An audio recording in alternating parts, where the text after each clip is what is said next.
कधीच नाही चुकणार तुमचे फेवरेट टीव्ही शोज झी5 सोबत, तेही एकदम फ्री। माझ्या सगळ्या अटी मी तिला स्पष्टपणे सांगितल्या। तिने सगळ्या अटी मान्य केल्या आणि मग ती या घरात राहायला लागली। तिच्या पाठोपाठ ती नतद्रष्ट बहीण आली, तिची आई आली। तिची आई खरंच चांगली बाई आहे, तिनं खूप केलंय माझ्यासाठी।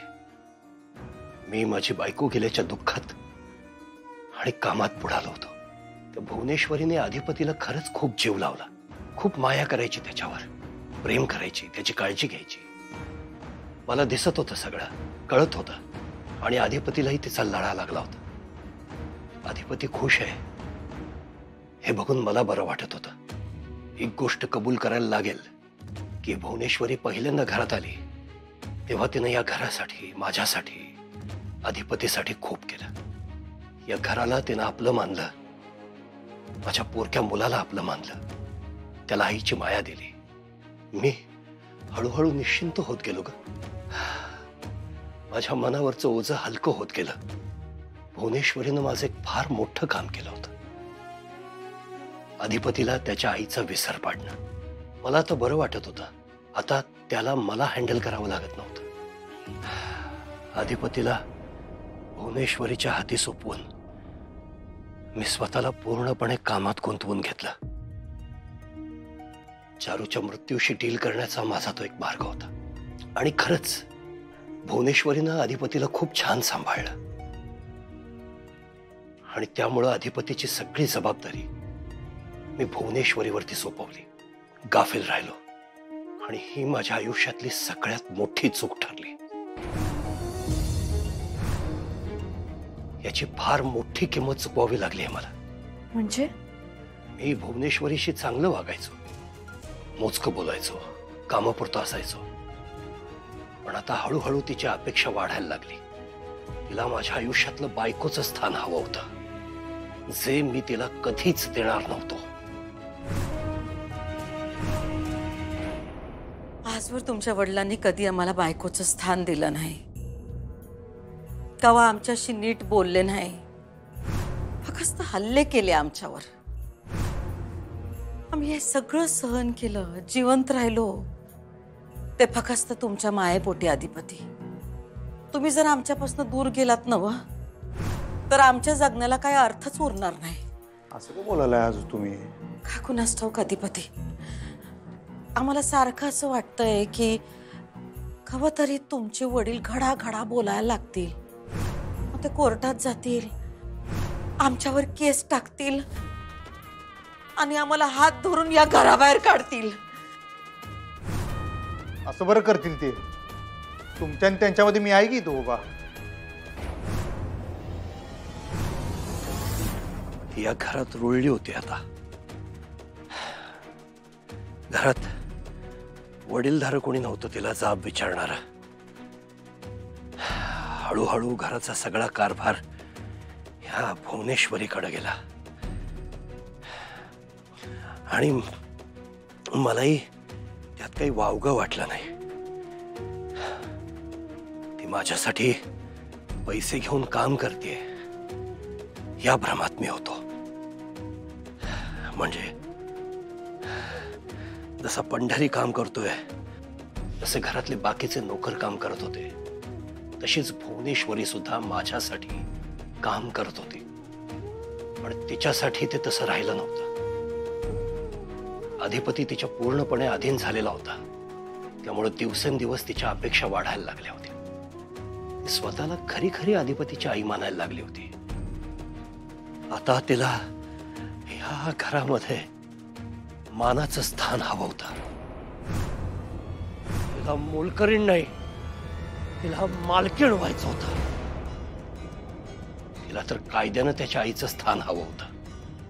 मी आधी तिच्याकडे दुर्लक्ष केलं कारण ते माझ्या सोयीचं होतं, पण नंतर ती मला हक्क मागायला लागली। मग मी हादरलो, जागा झालो। तिच्या या असल्या अपेक्षा मी कधीच पूर्ण करणार नव्हतो। तात्पुरती ऍडजस्टमेंट म्हणून मी तिला या घरात आणलं। ती कायमची जागा मागायला लागली, तिच्या या असल्या अपेक्षा मी कधीच पूर्ण करणार नव्हतो. कधी कधी असं वाटायचं की तिला हाताला धरावं आणि घराच्या बाहेर हाकलून द्यावं, पण मी तेही करू शकत नव्हतो. कारण अधिपतीशी तिनं घट्ट नातं निर्माण केलं होतं. भुवनेश्वरी जे म्हणेल अधिपती तेच करायचा आणि तिच्या सहवासात राहून अधिपतीची भाषा बदलायला लागली.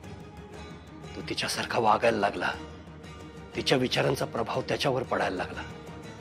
हळूहळू मला जाणवायला लागलं की अधिपती फक्त चुकीची भाषा नाही, चुकीची धोरणं सुद्धा अवलंबतोय. त्याला शाळा आवडेनाशी झाली. याचं कारण त्या बाईला शाळेबद्दल प्रेम नव्हतं. हळूहळू माझ्या लक्षात आलं की माझ्या हातातनं सगळं निसटून जायला लागलंय आणि मला त्या बाईच्या प्रत्येक गोष्टीचा, तिच्या अडाणीपणाचा, तिच्या असंस्कृतपणाचा त्रास व्हायला लागला, राग यायला लागला. कारण माझ्यासाठी, माझ्या चारूसाठी शिक्षण खूप महत्वाचं होतं. मी अशा एका बाईला माझ्या घरात आणलं ज्याला शिक्षणाचा तिटकार आहे. भुवनेश्वरी आणि माझी चारू यांची बरोबरी कधीच होऊ शकत नव्हती. कारण चारुलता ही MA लिटरेचर होती. तिचं भाषेवर खूप प्रेम होतं. तिला वाचनाची, पुस्तकांची आवड होती. तिला वाटायचं अधिपती उच्च शिक्षित व्हावाच, पण तो एक चांगला माणूस व्हावा.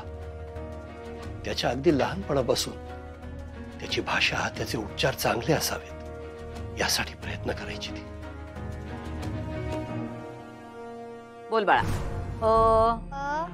आ ई ई उ उ उ ए ए आई ए आई. आई ए वर मात्रा आहे की नाही, मग काय म्हणायचं? आई.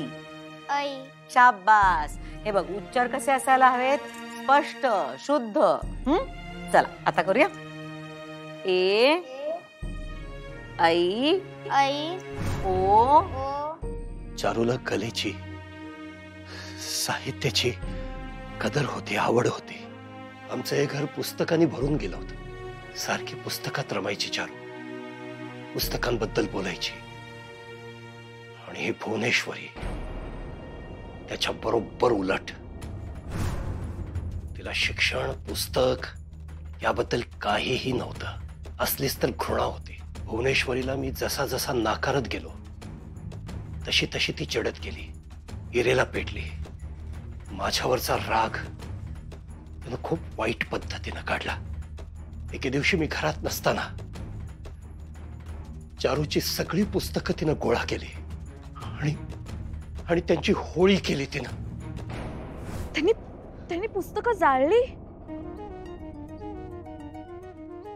चारूच्या त्या खजिन्याची तिनं राख केली. ती फक्त पुस्तकं नव्हती अक्षरा, माझ्या चारूचा जीव होत. या बाईने तिचा जीव चालला.